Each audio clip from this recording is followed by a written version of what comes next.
اعوذ باللہ من الشیطان الرجیم بسم اللہ الرحمن الرحیم الحمدللہ رب العالمین اللہم صلی علی محمد وآل محمد وعجل فرجہم۔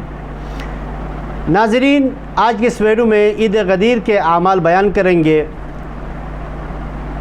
تو عید غدیر پہلی ویڈیو میں بیان ہوا کہ عید غدیر اور عید مبعث اسلام کے سب سے بڑی عیدیں ہیں، اور عید غدیر کے دن مومن ایک دوسرے کو اپنے مومن بھائی سے گلے مل کر مبارکباد پیش کرنا اور یہ کہنا کہ الحمدللہ الذی جعلنا من المتمسکین بولایت امیر المؤمنین علیہ الصلاۃ والسلام، کہ تمام تعریفیں اس اللہ کے لیے ہیں جس نے ہمیں ولایت امیر المؤمنین علیہ السلام سے متمسک ہونے والوں میں سے قرار دیا۔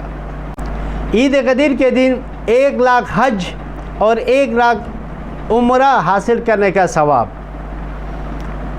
امام جعفر صادق علیہ السلام سے روایت ہے کہ اگر کوئی شخص عید غدیر کے دن ظہر شریع کے وقت سے آدھا گھنٹہ پہلے 2 رکعت نماز اس طرح پڑھے کہ ہر رکعت میں 1 مرتبہ سورہ حمد، 10 مرتبہ سورہ توحید، 10 مرتبہ آیت الکرسی اور 10 مرتبہ سورہ قدر پڑھے، اور دوسری رکعت میں بھی اس طریقے سے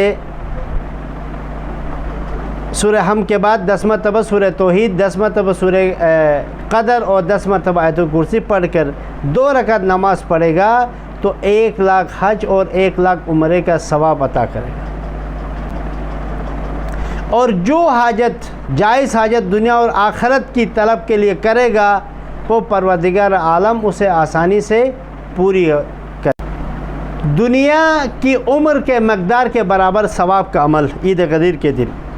امام جعفر صادق علیہ السلام ارشاد فرماتے ہیں کہ عید غدیر کے دن روزے رکھنا دنیا کے عمر کے مقدار کے برابر روزے رکھنے کی مانند ہے۔ اب اندازہ کریں کہ دنیا کب سے ہے اور کب تک رہے گی، یعنی دنیا کے شروع سے لے کے قیامت تک دنیا کی جتنی عمر ہے اتنے روزوں کا ثواب ملے گا اگر کوئی شخص عید غدیر کے دن روزہ رکھے تو۔ عید غدیر کے دن محمد و آل محمد پر زیادہ درود و سلام صلوات بھیجنا مستحب ہے۔ عید غدیر کے دن ایک دوسرے کو تحفے دینا، جس طرح اللہ نے تم پر احسان کیا ہے اسی طریقے سے ایک دوسرے کو تحفہ دینا، گفٹ دینا بھی اجر و ثواب کا باعث ہے۔ جو شخص عید غدیر کے دن اپنے پر اور اپنے اہل و عیال پر خرچ کرتا ہے عید منانے کے لیے، خوشی منانے کے لیے، تو پروردگار عالم اس کے مال میں اضافہ کر دیتا ہے۔ امام علی رضا علیہ السلام ارشاد فرماتے ہیں کہ روز عید غدیر آرائش کا دن ہے، یعنی جو شخص عید غدیر کے دن اپنے آپ کو مزین کرے، نئے کپڑے پہنے، خوشبو لگائے، صاف ستھرا لباس پہنے، اللہ تعالیٰ اس کے گناہ معاف کر دیتا ہے۔ ملائکہ کو اس کے لیے نیکیاں لکھنے کے لیے بھیجتا ہے تاکہ آنے والے سال تک اس کے درجات بلند کیے جائے۔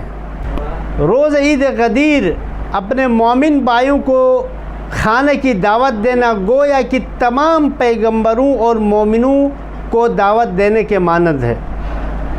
اللہ اکبر، کتنی بڑی عظمت ہے۔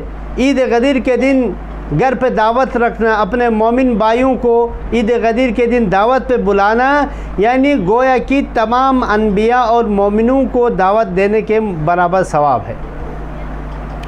ناظرین، ایک بار پھر اس بابرکت عید کے حوالے سے مبارکباد پیش کرتے ہیں اور امید کرتے ہیں کہ ان تمام اعمال کو بجا لانے کی کوشش کریں گے۔